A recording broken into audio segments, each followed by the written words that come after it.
Welcome to the High School Preview Show presented by Gold Athletics. I'm your host, John Sarandidis. As always, I'm joined by my partner, Tyler Emerald. Tonight, Adam Kirch is back. He's in the house.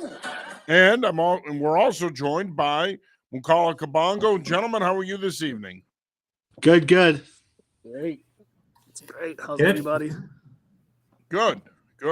Excited for another week of high school football. Before we get started with the High School Football Preview Show, I do want to remind you coaches out there that if you are looking for a fundraiser to help your program, then you need to visit goldathletics.com today. Matt Ross and his team have a variety of fundraising programs that can help you generate meaningful funds that can help you run your program.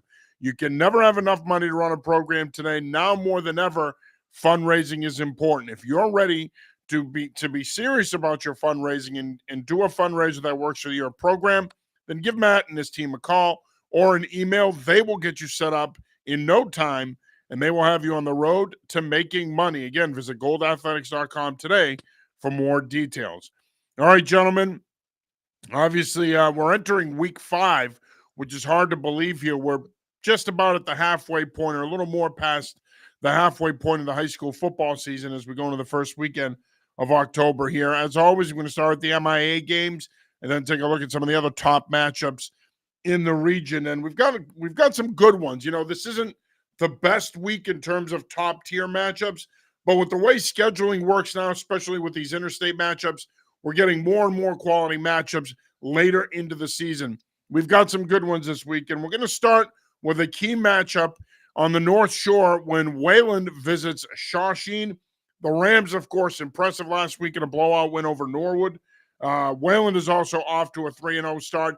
On paper, this is a really, really good matchup between two teams that have Super Bowl aspirations and certainly have the returning talent to make deep playoff runs. Adam, we're going to start with you, then go to Tyler, and then wrap up with Mukala. Your thoughts on Wayland at Shawsheen?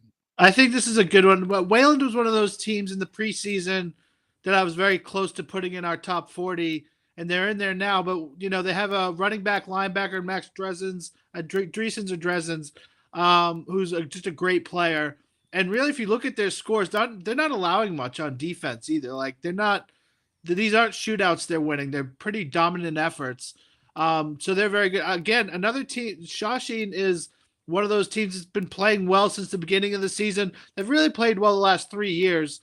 Sid Tilsley at quarterback. They've got a lot of weapons. They're very physical. So I think this game being at home helps Shawsheen. I think they're probably a slight favorite. I wouldn't be surprised either way, though. Yeah, we're looking at two playoff teams here. I think two teams that are still kind of flying under the radar. They've both really impressed so far in the early season. I think Shawsheen's probably the more well-rounded team right now. Adam, we've talked about this, just kind of via text recently, that Shawsheen is probably our favorites, or if not a co-favorite right now in Division 5. So I expect them to make a deep run again. They've beefed up that schedule a little bit. We know about Tilsley. Dylan Pratt's really emerged here as a nice weapon on the outside as well. So I'm going to go with Shawsheen here. I think it's going to be close, though, 24-20, something like that. This one, we got some teams that could put up some points. Shawsheen averaging about 37 points per game in these first 4 games. Wayland, they've got 3 games. They've scored 30-plus points in this one. So this might be one of those games where it's who might have the ball last could win this game, just the way they're scoring early on in the season, unless Wayland's defense finds a way to slow them down. So I'm going to edge towards Shawsheen just because they got their home. Sometimes traveling could be a factor in some games like this. So I'm going to give the edge to Shawsheen. All right, next up, we're going to go over to the Bay State League, where we have a pretty good matchup featuring the Milton Wildcats traveling to take on the Weymouth Wildcats in a battle of the Wildcats. Milton, after losing to Needham to open the season, has bounced back nicely. They put up 55 last week, and they went over Holliston. Weymouth has been dominant as well. They've only allowed 12 points all season. You look at where that program is right now, and look, Mike Donovan has done a tremendous job bringing Weymouth football back. Weymouth has a deep, rich history, and I think Mike has done a great job of bringing some of that history and tradition back. They're having success, of course. Former Stoughton coach Greg Burke running the defense there. look, this is going to be a really good matchup. Milton is starting to hit their stride offensively. They're now in rhythm, but they're running into a really physical Weymouth team that can score themselves but plays really good defense. Yeah, I was at this game last year where Milton won sort of going away. I think it was like 31-6 or something like that. But I feel like look, like you said, Mike Donovan's done an awesome job here at Weymouth. It's a great football town. It's the last national high school champion in Massachusetts history, 1950, I think, or 60 was one of those years. But look, Cam Aietta at Weymouth is a great running back. He's a good defensive back. I think Weymouth is a physical team, and you can't beat Milton unless you're physical with them. And I think Milton's offense is sort of may have found something last week, like you said, they scored 55 points against Holliston. But I might lean towards Weymouth here. I think that this could be like a breakthrough type game for them. But I think it's going to be a close game. I think it's a 1 touchdown game either way. It should be a really good game. Weymouth, I think, is kind of a team that's really flying under the radar in Division One. I think they're a team that's more than capable of winning 1, maybe 2 games, depending on how things break when the brackets come out. You mentioned Aietta, one of the better two-way players in the state. Weymouth has been building, it's only Mike Donovan's second year, but they've kind of been building this for a little bit here where they're really competing, not only in the Bay State, but also in Division One. With that said, though, I think like people will look at that Milton score week 1 and say like, oh, is Milton down when they lost 21-0 to Needham? That's not the case. Needham's just that good, especially on the defensive side. So I think Milton's going to be in the mix in Division 3 again. I think Steve Dombowski's, we saw it last week. They put a 55. So I think it's, I struggle to bet against Dombowski in a big game. I think this is going to be low scoring, something like 17-14. Maybe this is a minor upset, but I've got the Wildcats of Milton. Well, I mean, Weymouth is coming off back-to-back shutouts. Back 49-0 over Newton North, 34-0 over New Bedford. Defense is probably all playing really high. Got a lot of confidence going into this game, and we know Milton likes to move that ball up and down the field. They like to throw it a lot, so this might be one of those games where the defense challenges themselves to try to pitch another shutout. So I'm gonna go with Weymouth on this one. Yeah, Weymouth has been impressive. It's again, Mike Donovan has done a tremendous job there. And look, this has kind of been the book on this program for a long time, where if the right guy gets that job, Weymouth could be a juggernaut, and we're seeing that. They are going to be a player in the Bay State League. All right, next up we have a Catholic school matchup here with Central Catholic making the trip down to Eastern Massachusetts to take on Xaverian. Of course, Xaverian coming off a tough 28-21 loss to Springfield Central. Should be a pretty good matchup. Central Catholic, a young team, but they've got a lot of experience back. A lot of these guys played last year for Coach Sexton. Xaverian, despite coming off the tough loss, is still among the favorites in D1. Once again, we should have a pretty good matchup. These two, when they've gotten together through the years, have had some pretty good competitive games. This one could shape up to be that type of game as well. Our Jared Keene is going to be there on Friday night. Adam, your thoughts on this one? This is a great game. I mean, I think look, Central Catholic has lost 2 games, but they were to St. John's Prep and Springfield Central. It's not like they're playing slouches out there. We have them still ranked because at 2-2 they've played great teams and they've beaten Franklin. Which looks like a really nice win now. Yeah, really. Franklin's 3-1 and looks like they're going to be a wagon. Yeah, Franklin just beat Duxbury, so that enough said. Again, though, I think Xaverian's the favorite in this one. I really love what we've seen from Vincent Busa for Xaverian as a running back. I think in college he's a safety, and it would be great to see more schools hop on board. He's really fast. He's tough. He's physical. He's just a really well-rounded all-around player. But I think he'll make his biggest mark in this game at running back because I think he's just outstanding. He's got like breakaway speed, and I don't think anybody expected that from him before the season. That they knew he was a good player, but he's really stepped up as one of the best running backs in the state this year. So he's been fun to watch, and I think Xaverian coming off. It's tough to come off a loss like that, a close game to a very good team in Springfield Central. But I think Zavarian recovers here and wins by 2 scores.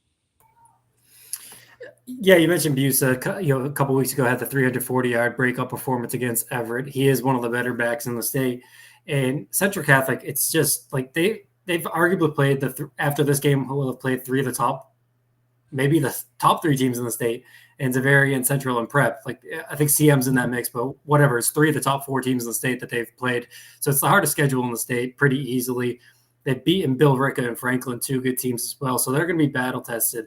I think they're going to be a tough team to face in November. I think they could upset somebody in November. But right now, I think Zavarian is just too good. They're coming off that tough loss to Central, so they're going to be motivated.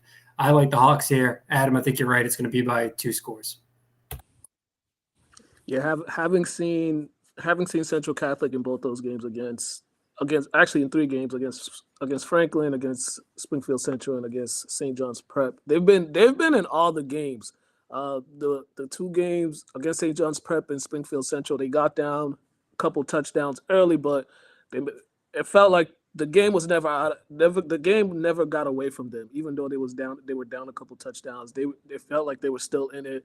They made late runs to give themselves an opportunity to try and send the game to overtime, but it was just the inexperience played a factor. They had some issues with the Preps run game and with Springfield Central's run game and stopping them in that aspect. But watching them in those 3 games, they played very well in all those 3 games, and they gave each of those teams some issues. Against St. John's Prep, they had moments where they moved the ball down the field on them. They ran the ball well. Caden Chase had a big 48-yard touchdown run. He's been playing really well for them.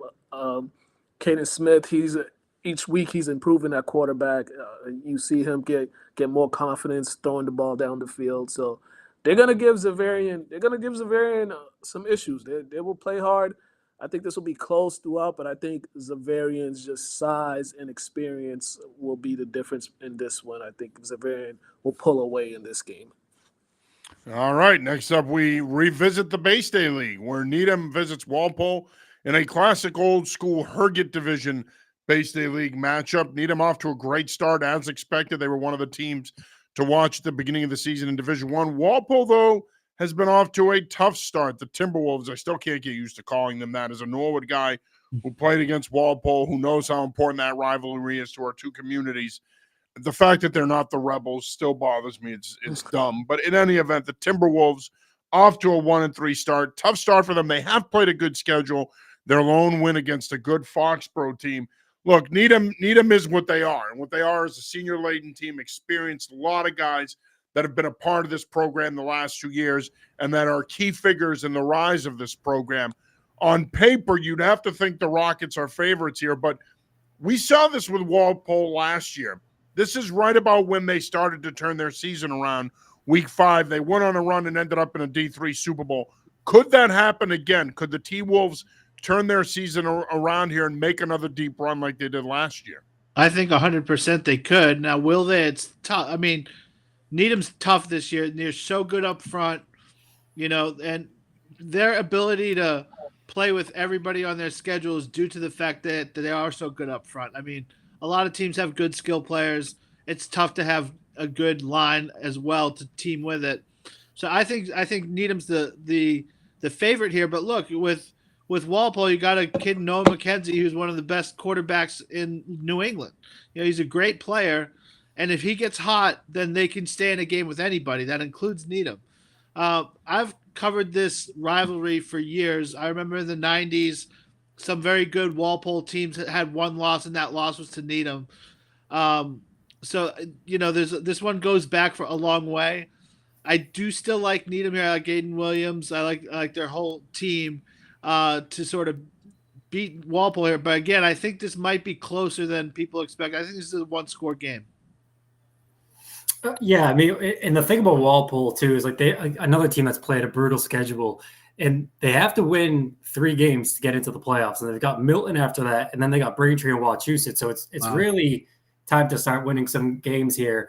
Again, brutal schedule, and I applaud any team that plays a schedule this challenging. But they do need to start putting together some wins. So I think they are going to be playing with a little bit of desperation. I think that will allow them to stay close for at least a half with Needham. Ultimately, though, I think that Needham defense is just too good. I think Needham's too big along both lines.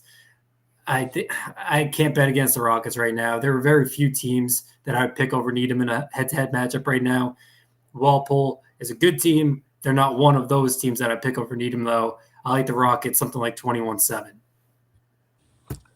And with Walpole, so many one-possession games for them, minus the first game against King Philip, but their last 3 games, it's all been one-possession games that they've lost. So rivalry games, anything happens in a rivalry game, but Needham, too experienced, too many seniors, and it seems like throughout the week their offense has gotten better and better as the season is going on. So I think that it'll be a close game, but I think Needham will just be too much for them. All right, next we go down to Cape, and Adam, you're going to be at this game on Friday night. It's a big one. As you said earlier, it's arguably the game of the year on the Cape. Barnstable and Dennis Yarmouth, of course. Barnstable off to a good start, a team that made a playoff run last year, eventually losing to to a KP team that ended up winning it all in the playoffs. But Ross Jatkola has done a terrific job building this program. As usual, they're playing one of the better schedules in Eastern Mass. Another strong test here against a good DY team led by quarterback Jaden Barber. This should be fun. This is an old school matchup here. And somewhere the great Paul Funk is looking down and smiling because this is a matchup that there's a lot of connections to his tenure at DY here. Of course, Coach Jatkola, a DY grad. This should be a fantastic matchup between two quality Cape programs. Yeah, I think this has got to be the game of the year on the Cape, with apologies to some other ones. I mean, I feel like Barnstable this year, some years they're more of a passing first team. This year they're running the ball first. A kid named Jason Dyer, who has really come on for them, a junior. You look at Barnstable, as much as they have good seniors, a lot of underclassmen on there, a lot of non-seniors, a lot of juniors and sophomores making plays for this team. And obviously with DY, look, Barber is a tremendous quarterback. He can run. He's an accurate passer. He gets the job done. He leads his team. Their only losses to Somerset Berkeley by a touchdown. But I think both of these teams are going to have deep playoff runs. DY in Division 6 and Barnstable in Division 2. This is the sort of the game in the Cape because these teams know each other very well. Last year, Barnstable won this game going away. I think it was 60-something to 16 or something like that.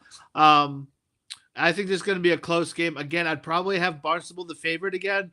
But again, I think this is a 1-2 score game either way. I think this is going to be a lot closer than some people realize. This Barnstable team, though, they're very good defensively this year. Adam, you kind of hit on it where sometimes they're more pass heavy. This year, they're definitely more run heavy. They made that trip out west last week, shut out Amherst. They're a very good defensive team. You mentioned Jason Dyer. They also have Karan Ford. They've really showed an ability to run the ball this year. I think that's going to wear down DY. I think DY is going to keep it close. We've seen DY, I think, the prolific numbers with Jaden Barber, things like a really quality Mashpee team. That was a one-possession game, low scoring. I think it'll be a little bit more high scoring than that, but I wouldn't be at all surprised if this is like 21-14. I do give Barnstable the edge in this game, though, but I think it's going to be closer than some people realize. Yeah, both these teams are actually playing solid defense to start the season off. It's going to be one of those physical games. Like you guys just said, it's going to be a rivalry game. And as I said before, rivalry games, anything could happen in a rivalry game because of just the whole impact that it'll have on the schedule. But I think Barnstable is going to pull this one out. It might be one of those 14-21 or 14-7 games, I'm thinking. All right, next up, we're going to stay in the area, if you will. We got Norwell and Abington. Both of these teams have one loss. Of course, Norwell lost to Scituate, and Abington lost to Duxbury. Those are probably your top two favorites in Division 4. Nonetheless, these are two good programs. Norwell's really come on the last couple of years. Abington, we know that the long-time success there of Jim Kelleher, long-time assistant Coach Riley has taken over there, and he's done a terrific job there with the program so far. Should be a really, really good game between two schools that have the skill and the talent to not only put up points, but they also are sound defensively. Yeah, and I wouldn't be surprised to see a shootout here because I think both offenses are very good. Riley's done a good job there. I think he's going to be the right guy for that job. And I think these are both Division 6 contenders when you look at who else is in there. I mean, I think that obviously hard to bet against Fairhaven at this point, but I think both these teams are going to have good postseasons, and this game will help both of them. Yeah, this is the first of two D6 matchups we're going to talk about today too, and I've said it before. I just want to say it again. There are legitimately 12, 14 teams that I wouldn't be surprised if they made the semifinals in D6. It's a pretty loaded bracket. For this game, though, I saw Abington play a couple weeks ago against Silver Lake. It was a pretty gutsy win on the road. It was a gross weather night. It was a Thursday night, torrential downpours, at least for the first half. And they just really demonstrated an ability to play against a bigger program, a Silver Lake team that's in Division III, and they really grinded out that win. They really relied on their line. I think they ran the same play play almost the entire fourth quarter and really burn clock that way. They have a stable of backs they use. You could see 5-6 kids touch the ball for the Green Wave. Norwell, I know they had some injury issues early on in the season. They got beat up by a very good Scituate team. I think Norwell is going to be good. I think they're going to be a playoff team. I think they'll be in the mix. At this point, health-wise and just overall balance and depth, I think Abington's a better team. I got the Green Wave. From my inside sources at Abington, meaning my cousins that are on the coaching staff, they said that their offense is getting a lot better. They say we should see a lot more points from them. And the second half of the season, they believe they're going to be playing their best football. They think the young guys are starting to come along and understand the system, and understand what it is the program wants them to do. So I'm going to go with Abington on this one. All right, before we move on to the next matchup, I do want to remind you that you are watching the High School Preview Show presented by Gold Athletics. I'm your host, John Serenitas. Tonight, I'm joined by Adam Kirkshin, Tyler Emerald, and Mukal Kabongo. Just a reminder, coaches, if you are looking for a fundraiser to generate some revenue, especially you winter coaches, your season's up next, you're around the corner, then go to goldathletics.com. Matt Ross and his team have the fundraisers that you need and the experience that you need for your program to raise money. Matt's been doing this for a long time, and several of his team members have as well. If you need a fundraiser that works for your program and your community, goldathletics.com is the place to go. Matt Ross and his team has it. Visit goldathletics.com today. All right, next up, we've got another matchup in that vicinity. We'll stay in that part of the state there, the South Coast. Dartmouth coming off an upset loss to Old Rochester takes on Apponequet. Apponequet is 0-3, but that's deceiving. They played a good schedule. They've been in a lot of tough games. Dartmouth is coming off a tough loss, but Jackson Hart and company looking to bounce back. Still going to be a team to watch in Division III. Should be a pretty good matchup despite Apponequet's record. Yeah, Apponequet's still a good team. They got Brody Jolie at running back, one of the best on the South Coast and in the state. I feel like Dartmouth, look, Old Rochester's a good team. They've got, every year they're in it. A few years ago, they're at Gillette when they lost to Stoneham, I think. And so I just feel like, Dartmouth, I think both of these teams need a win. But I feel like Dartmouth might be a little bit further along. They've got good players, Jackson Hart at quarterback. So I think Dartmouth wins here, maybe by a couple touchdowns, but this could be anybody's game still. Yeah, that was a surprising result to me last week. I know Old Rochester's good. They're a good, consistent program, but I still thought Dartmouth was going to pull that one out by 10-ish points. I think Dartmouth's going to have a chip on their shoulder. They're going to want to avenge that loss, get back on the winning side. You mentioned Jackson Hart, Ray Gramlich as well. They got a very potent backfield. I think the Indians pull this one off. I don't think Apponequet's really going to be able to score in this game, so I think Dartmouth wins by 2 or 3 scores. Yeah, Dartmouth is going to want to bounce back. Definitely. Anytime you lose a game like they did last week, you always want to come back and put out a better effort, especially against you don't want to be the team to get the to give a team that hasn't won yet their first win. So I think Dartmouth will come out, try to handle business early, and try to get some of those second unit guys in this game. So I'm gonna go with Dartmouth in this one. All right, next up, we head up to the North Shore as we continue to look at the MIA portion of our preview. And we got Methuen at Andover. Of course, both of these programs have had a lot of success in recent years. Really, really good MVC matchup here between two teams that should be in the mix in their respective divisions. Well, they're actually both Division I, but should be in the mix in Division I as we get closer to the playoffs here. This could be a high-scoring matchup. You got Shane Eason and that skill group over at Methuen for Coach Ryan.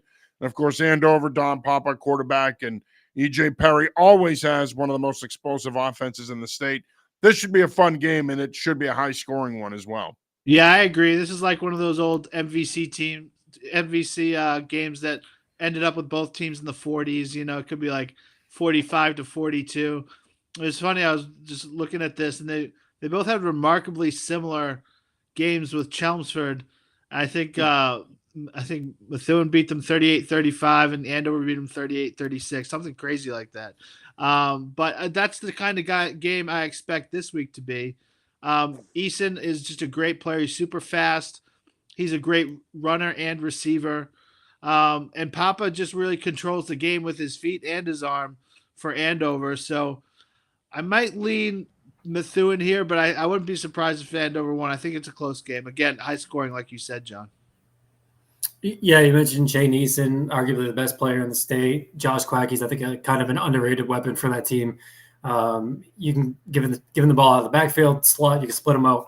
So he's a versatile option as well. I like the Rangers. Their offense is very impressive. Looks like Andover's kind of starting to settle in.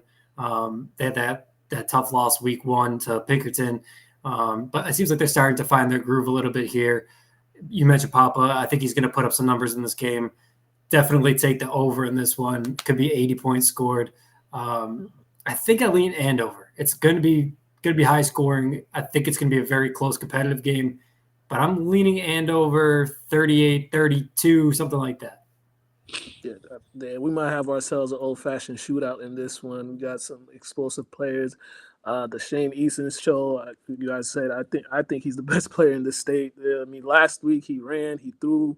It's like nothing he can't do for that team. And on the opposite side, they got a lot of playmakers themselves, starting with their quarterback, Don Papa. So this might be one of those games where they get into the 40s, just the way both teams like to go up and down and score the ball. Definitely gonna be people in the area. If they're available, it's definitely a game you want to see in person, because this is gonna be a show between these two teams. But I'm gonna go with Methuen. It's Shane Eason. I think Shane Eason's going to find a way to get his team the victory. Yeah. Is it too early to give Dom a nickname? Can we call him Dom? I like you when you call me Papa, or is that is that too early for that? Or I want to tweak that one. Yeah, I think we got to workshop that one, John. Yeah, I agree. All right, Dom. Fun fact: I had Dom in class. Oh, really? Yeah, I had him in class when he was a sophomore. Nice. That is a fun fact. Well, we're trying to generate more nicknames here. We've got Slinging Sid Tildesley. We've had some good nicknames through the years. We're just looking to find new ones. Who knows? Could turn into a T-shirt. All right. Next up, we have Natick at Wachusett. Listen, I'll say this about Wachusett: they played a pretty tough schedule, and you got to give Coach Dobzinski a lot of credit, because they're not afraid to play people. They'll play some of the better programs in Eastern Mass. Natick, of course, coming off a 28-7 win over Milford. Wachusett is off to a tough start, but like I said, they played a really good schedule. This will be a pretty good test. It's not easy going out there to play the Mountaineers. This should be a fun matchup between a Central and Eastern Mass, two programs from Central Eastern Mass. I don't know what the hell I'm trying to say. Kirkton, I think that, look, Natick is a good team, and I think what stands out about Natick the most is how good their offensive line is. And they got one of their, I think, a tackle, Michael Whalen, who's a really good player, has had a great season so far, and Mark Mortarelli has really sung his praises to this point in the season. Again, I agree with you, John, that Wachusett's played a great schedule. They should be prepared for this game. I think it should be close. But again, with Natick's line play, I think they're going to have an advantage there. And I think they'll probably exploit that and win this game by, 10 points. What I find interesting about Wachusett is they only played 2 games this season against Central Mass teams. They play Algonquin and they play Leominster. They played 5 teams from Eastern Mass and they beat Minneshaug. So I just found that interesting that they only got those 2 Central Mass teams on their schedule. Natick, again, I feel like similarly about Natick as I do Milton, where you kind of look at their schedule and they were beat up a little bit and couldn't score on Needham. And that says more about Needham than it does about teams like Natick and Milton. I think Natick, like Weymouth, is going to be a team that's kind of flies under the radar here in Division I.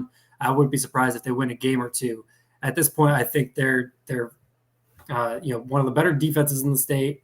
I think Wachusett, we've seen in a couple games earlier this year against Franklin, Lawrence, they didn't really score so much. I think we're going to see something similar here. Natick might pitch a shutout. I think Natick wins.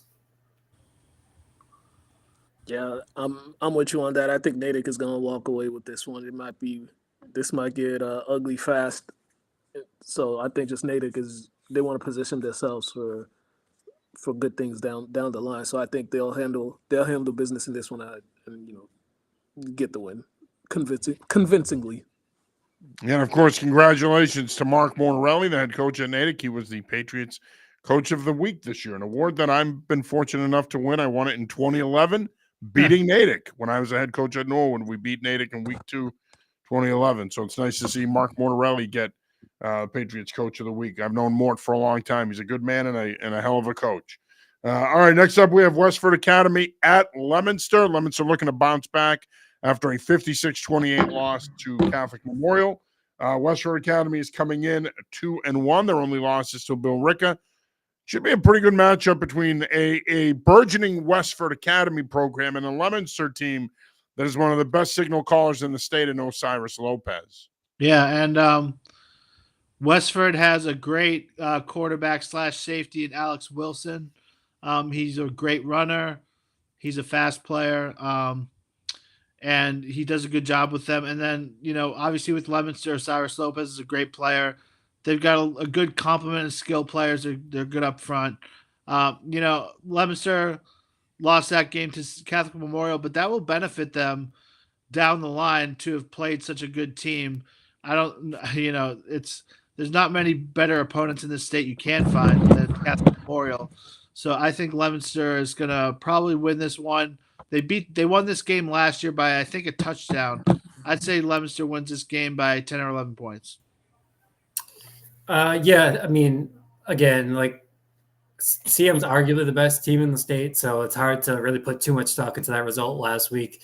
I think everyone in the state is going to have trouble stopping Flannery and Dodd. Leominster can score, though. We've seen that. We've seen Osiris Lopez. We've already seen him work magic this year in that win over Milford. I think he's going to continue that again here today. I think Westford would stand a chance if they could borrow Bo McCormick, Westford's own. If they could borrow him for a game, they might stand a chance. But I don't see them slowing down this Leominster team. Yeah, I don't see them slowing down Osiris Lopez. I think he's gonna have I think the whole team is gonna have a good bounce back game.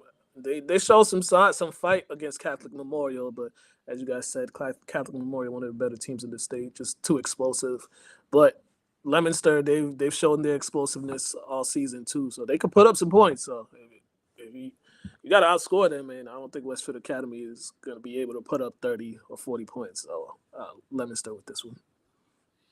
All right, next up we're going to go to Triton at North Reading. We're going to go a little rapid fire here so we can get all the games in before the top of the hour. Triton off to a pretty good start, 3-0. North Reading, an established program. Of course, they won the Super Bowl a couple of years ago. Pretty intriguing matchup between these two schools.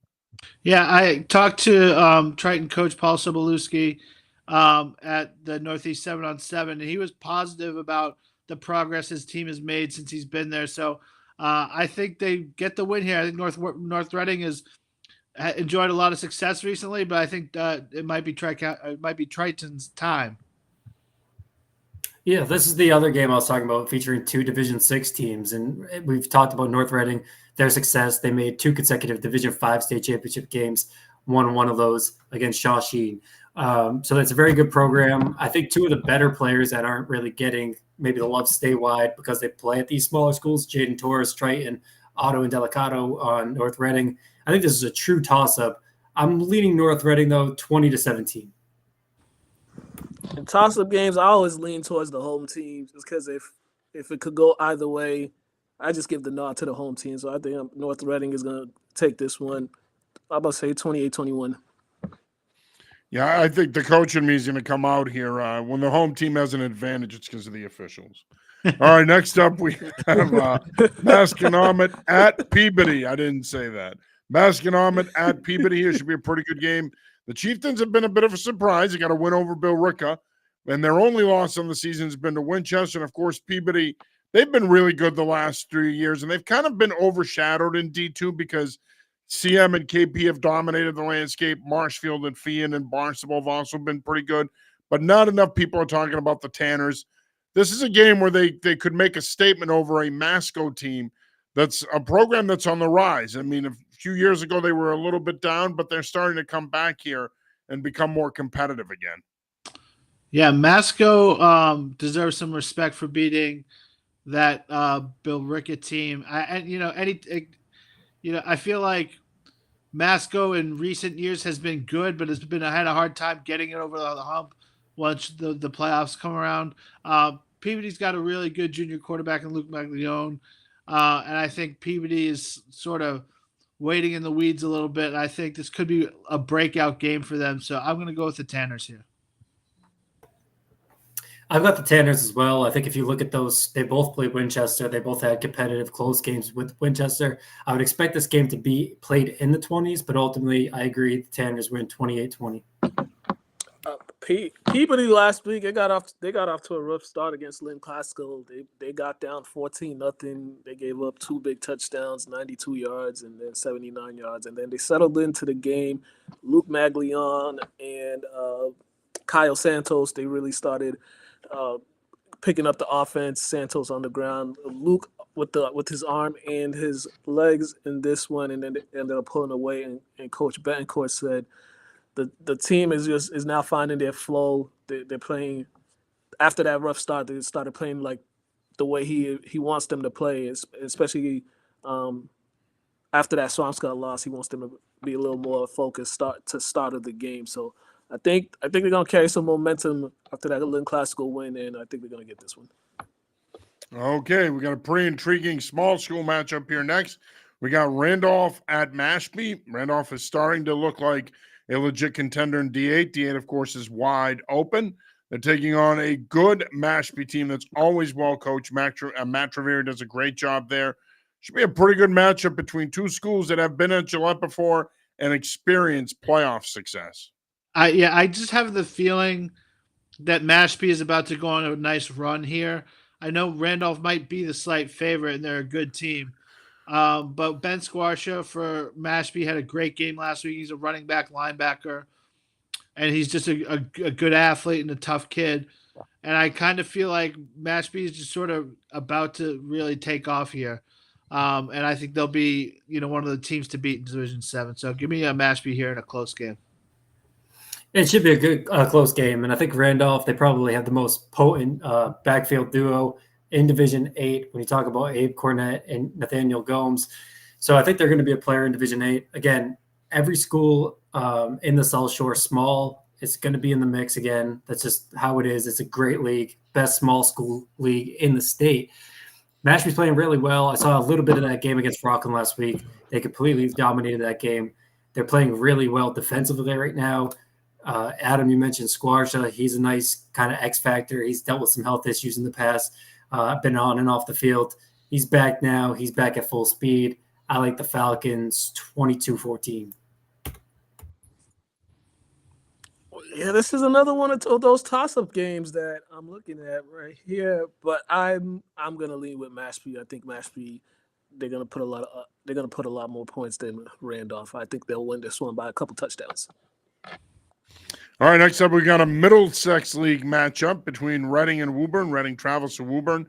Rockets have been a bit of a surprise in D3. They're undefeated right now, coming off a big win over a good Cumberland team last week in an interstate matchup between Massachusetts and Rhode Island. Woburn is 2-1, coming off a tough loss last week to Burlington. Burlington came from behind in that one.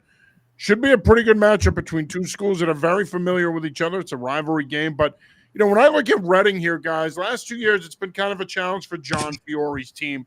But he's got a group he likes here, and then they're starting to make a run here now. They are expected to be back up in D2 next year. But for this year, this is a team in Division 3 to keep an eye on. They're not being talked about enough, but they're off to a really good start. And if they find a way to win this game, this is the game that I think could help them get people's attention. 100%, because when I talked to people in the preseason in Northeast 7-on-7, like who the best team in the Middlesex League was, the answer I usually got back was Woburn.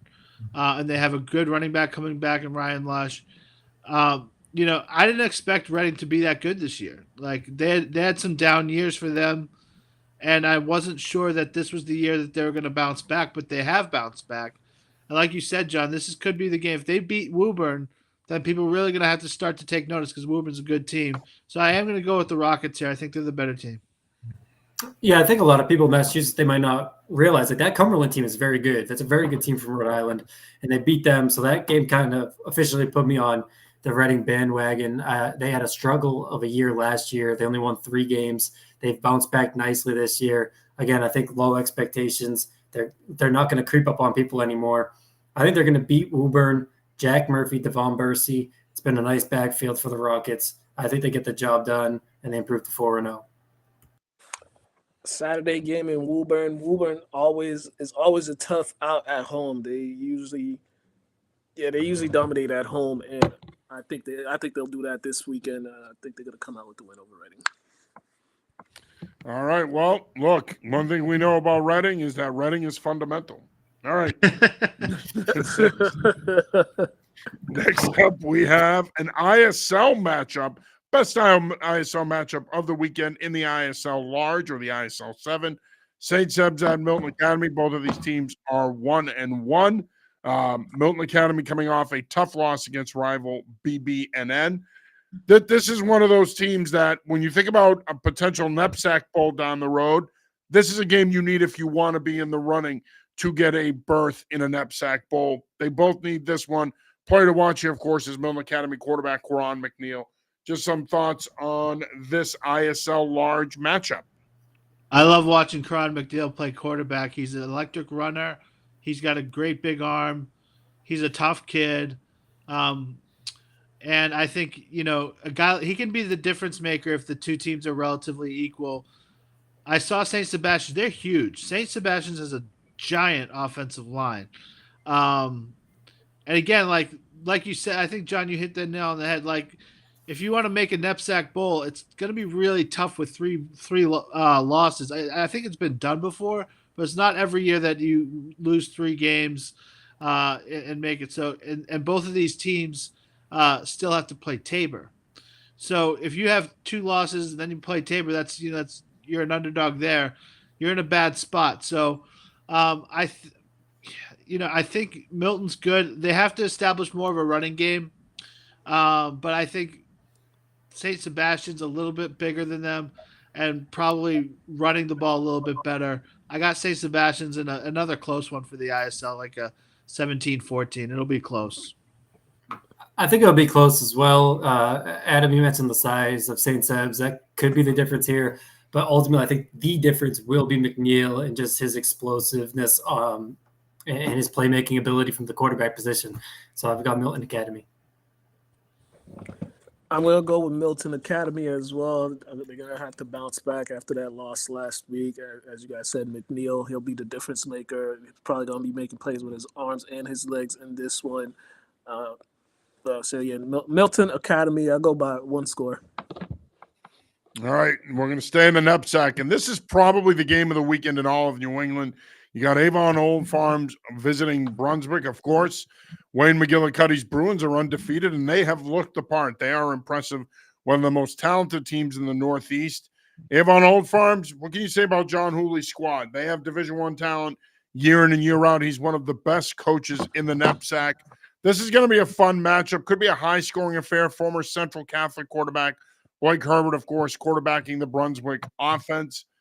I expect some points in this one. This could be a 35-28 kind of game, but this Brunswick team looks like they're a wagon. And if they can somehow win this one, it would be a big feather in their cap, and it would solidify them as arguably the best NEPSAC team in the region. Yeah, I think if you're talking NEPSAC supremacy or whatever you want to call it, Brunswick, Choate, and maybe Avon Old Farms might be that third team. Yeah. We've got Brunswick and Choate 1 and 2 in our NEPSAC poll. Yeah, right. So, and I think that's accurate. I think Hebert is a great quarterback. He's going to Clemson. So I think he's done great since starting there. Guys to watch from Avon Home Farms, Karan Craig, the running back, has got a bunch of D1 offers already. He's still a young kid. I think he's only a sophomore or junior. And Owen Moreland is just a great, tough kid for them, who does a lot of the little things for them to get it right. So I do think Brunswick is probably the favorite here. I'd take Brunswick here by, less than 7 points. I think it'll be a good game. It should be a good game, but I think you guys are absolutely right. I think Brunswick's the top NEPSAC school right now. Hebert's definitely going to make some plays. That's a name familiar to many MIAA fans. I think Brunswick's just too good right now. They're playing at a really high level. I think Brunswick is going to come out this one. Avon Old Farms, I said, they're going to put up some points. They also have who's the young man from North Attleboro, Chris Hainowich. I believe he's over there as well. He's a solid receiver, but yeah, Brunswick, top team in the NEPSAC. I think they're going to show why they'll put up way more points. So go with them. All right, next up we travel down to Connecticut for some CIAC action. Last weekend was a great weekend in terms of alliance matchups down in Connecticut. We have Massac taking on Bunnell. Both of these teams undefeated. Massac shut out Buchanan last week, 14-0. And to me, that's the biggest win of the year so far in Connecticut. One of the biggest wins in New England. You don't usually do that to a Lou Marinelli coach team. And, you look at the dynamic duo of Robinson and Esposito there for Buchanan. I mean, Massac shut them down. It's an impressive performance by a program that has been a traditional Connecticut power. They've been able to go toe-to-toe with some of the bigger programs in the state. But they can't have a letdown here, right? You won last week. You're playing a pretty good Bunnell team here. You can't still be living off of last week's performance. Massac's going to have to show up here if they want to get the win. Yeah, Massac's a very good team. That was one of the results of the year already in Connecticut last week. I think it's Gavin Walker. Is that the running back from Massac? He's a good player. He had a good game against New Canaan. So I was, impressed with that win, and I think they're probably the favorite here again. I went 2 or more scores for Massac here. Yeah, that Massac defense is for real, John. You mentioned the shutout of New Canaan. That's all I need to see. I got Massac. All the way around, I got Massac going in this one. Yeah, and I mean, again, you think about the talent that New Canaan program has had, especially through the years, and to go in there nonetheless and to play the way they did last week and get the win, hat tip to the Massac coaching staff and that program. All right, next up, we're going to go up to Vermont. We got Middlebury at Champlain Valley Union. CVU, of course, has been dominant so far. They're off to a 5-0 start. They take on a Middlebury team whose only loss is to Rutland. It's also a Middlebury team that's got championship pedigree and is certainly good enough to go into CVU and win. This will be a pretty good matchup between two of the top teams in the top division in Vermont. Yeah, I think everybody right now is chasing CVU. They're off to a good start. I've seen some film on them. They're very good. They got decent size, and they come at you in the shotgun. Again, like you said, Middlebury's not going to be intimidated. They've played good teams before. I kind of feel like the best teams in Vermont are usually clustered together. There's not always one team who's like head and shoulders above everybody else. Yep. But maybe CVU is that this year. That could be the case. But I'm expecting a closer game. But I like CVU to win. It should be a close game, and they both have some pretty dominant results on their resume to this point. With that said, though, as of right now, I think CVU's the best team in Vermont. I probably wouldn't pick any team head to head against them right now. So I've got CVU. I'm gonna go with CVU as well, looking to stay undefeated. So yeah, they're gonna take care of business. Yeah, and Adam, I think you bring up a good point with Vermont. We saw this last year with Burn Burton, where you've got programs that usually the top program in the state, especially in Division One, they usually show up early. And I think that this CVU team kind of put their imprint on this season pretty early on, and they've been dominant and they've been the best team. And I think they're going to be tough to beat. I think that they could end up being a wire-to-wire champion that runs the table here, but it's hard to believe that Vermont season is winding down. You only have about 3 weeks left before the playoffs, so it should be a pretty good stretch here. All right, just one quick thing. One of the things I like about Vermont is it's such a small state that all the good teams usually end up playing each other. So there's no like wondering who's the best team. You'll find out. Right, they settle it on the field, which is nice. All right, next up we visit the Granite State. We have Salem at Pinkerton Academy. Of course, the Astros off to another great start. Coach Brian O'Reilly doing a great job there. Tough matchup this week against a Salem team that is 2-2, but has a pedigree of beating good programs. Pinkerton Academy got to be on upset alert here. But, man, it's hard to pick against the Astros right now. Outside of Bedford, they look like they're the best team in New Hampshire. Those two appear to be the best teams in the state, and they appear to be destined to eventually play each other for a state title. Yeah, this feels a lot like last year, doesn't it? It's like the same sort of teams, and I would say Londonderry's still in that mix too, for sure. And so, but I got Pinkerton in this game. Just stopping that wing T is so difficult. Although I'm sure Salem will make them work for it. Yeah, I think this could be a classic look-ahead game for Pinkerton. Like, they have Bedford next week, so we'll see what happens there. I think they'll stay focused, though. They have pretty dominant wins over Andover and Londonderry by 3 scores each. I think Pinkerton's one of the better teams in New England. I got the Astros. Then I'm going to go with the upset. Salem, I think, is going to kind of surprise them with how well they're going to play. I think Salem is just going to squeak out a victory. A very close one. I think they're going to squeak out a victory. Ooh, love it. All right. Changing it up here. All right, next up, we're going to go up to Vacation Land. We're going up to the great state of Maine. We got a couple of games left here before we wrap it up. Thornton Academy, best team in Class A in Maine, one of the best teams in the state, but they got a tough matchup this week. They hit the road to take on an undefeated Noble team. Of course, Noble had a pretty good year last year. Should be a pretty good matchup. Thornton Academy's only loss, of course, is the aforementioned Bedford Bulldogs. Yeah, this is a good game. When I was up in Northeast 7-on-7's game at Marshwood in Maine this summer, people in Maine were all saying that Noble was going to be one of the best teams. I do think Thornton Academy is a step ahead of everybody else right now. They're only lost to Bedford, in a good game, a 2-touchdown game. So give me Thornton Academy here. But again, I think this might be closer than some of these other ones have been. I agree. I think it will be a little bit closer, but ultimately it's, I think there's like a dominant team in a lot of these states outside of Massachusetts right now. And so with that said, I think Thornton Academy, in my opinion, that's the best team in Maine right now. So I've got them.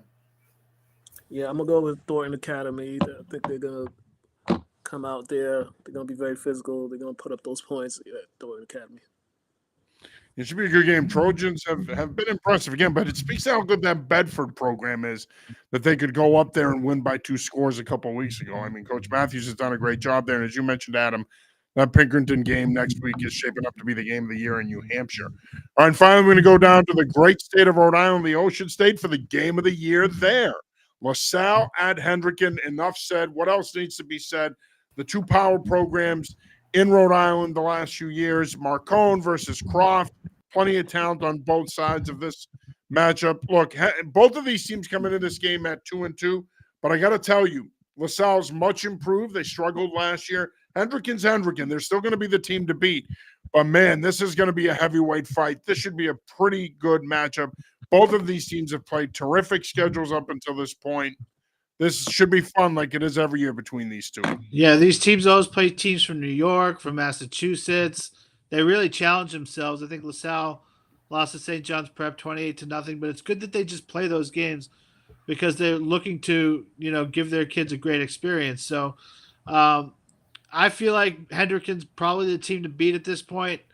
And again, these teams are going to meet again, as it is every year. These teams play each other at least twice a year. So I think give me Hendricken in this one, but I wouldn't be surprised to see LaSalle win.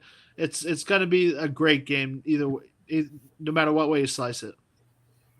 Yeah, again, two teams that will play anyone, and I love to see that. And I love to see the interstate matchups. They always play teams from New York. Hendricken and LaSalle both play Barnstable. Hendricken lost to Greenwich. They have Fairfield Prep still coming up. LaSalle's already played 3 teams from the Catholic Conference in Massachusetts. So I love the way these teams schedule. I think it'll be a good game. I think it'll be competitive. I think LaSalle is still probably a year away. I think Hendricken's clearly the best team in Rhode Island right now in my eyes, so I got Hendricken. LaSalle, it's like quite the stretch that they have of games to play with the opponents that they've been playing. So they've definitely been tested. They going out of state, playing against out of state competition, BC High and St. John's Prep. It only helps, but I think I am going to go with Bishop Hendrick. Yeah, no, I'm glad you brought that up, Tyler. I mean, it is impressive to think, and this is always, look, I've known Jeff Marcone for a long time, and this is what he does. I mean, the fact that they've played 3 Catholic Conference opponents, they beat St. John's, Shrewsbury, lost a close one at BC High. That game could have gone either way. They played St. John's Prep tough. I mean, it speaks to the kind of program he's built there. And when you look at what they have coming back skill-wise, Perry at quarterback, a good young skill group, I think that this is a team that I think this game's going to be a toe-to-toe game. I suspect you'll see these two again at the end of the year. But I think at the end of the day, it speaks to the kind of program Marcone has built there. They're not afraid to play people, and I think that that's huge. All right, gentlemen, great job as always. Always great talking high school football with you. Great to have you back on the show, Adam. Let's do this again soon. And Mukala, let's do this again soon as well, my friend. Yes, sir. Thank you. Thank you for having me again. All right. Well, that'll do it for this week's episode of the High School Preview Show. For Adam, Tyler, and Mukala, I'm John Serenita. Stay tuned. Coming up next, you have the College Preview Show with me and Ryan Barry. Until next week, peace.